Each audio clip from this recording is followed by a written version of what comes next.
We're going to continue this soybean stand evaluation conversation because we've gotten a few questions right now from growers that have beans up. So they've been up for about a week now, and more beans coming. So it's a great time to get out and scout, of course.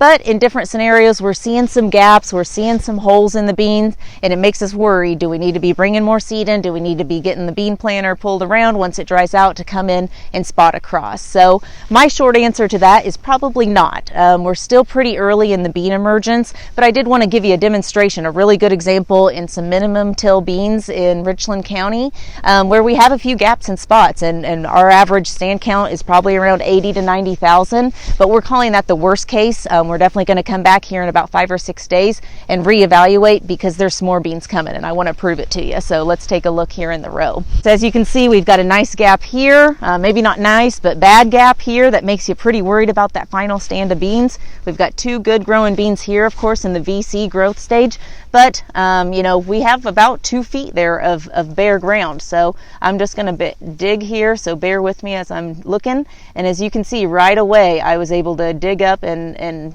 decapitate a poor little bean. But as hopefully this is a good example of you seeing just how close to the surface some of these beans are.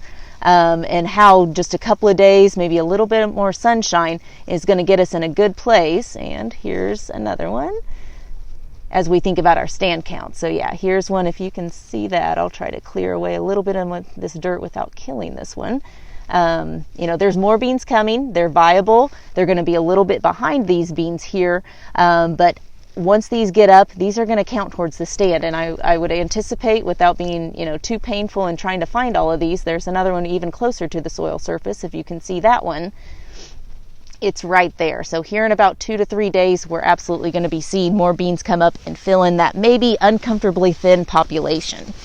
So now that we've got some beans up, we've been evaluating stands, there's also some pests we need to be mindful of. So, I've gotten some calls on some beginning observations of slug damage, some wireworm, some seed corn maggot, grape collapsus. This cool weather is really promoting more pests, and I'm a little bit concerned about it because our beans have been sitting in the ground 4 weeks in some cases, and that's about the threshold of activity for our seed treatments, and that's an industry-wide issue. Seed treatments just don't last beyond that 24 to 28 days with timely rainfall. So that's where we need to be paying attention to some of this insects. Some of it is just going to have to be a wait and see.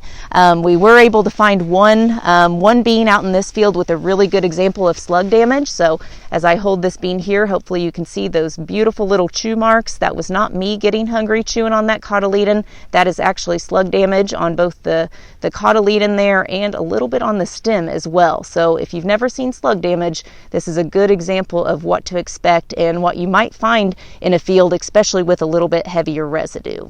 So again, be sure to send us pictures, ask questions if you do have a few more, but give your beans a chance, and also be on the lookout for some of these pests to make sure the population that we're seeing in the fields is going to still be there and not get maybe taken out by a few pests that could be chewing on things.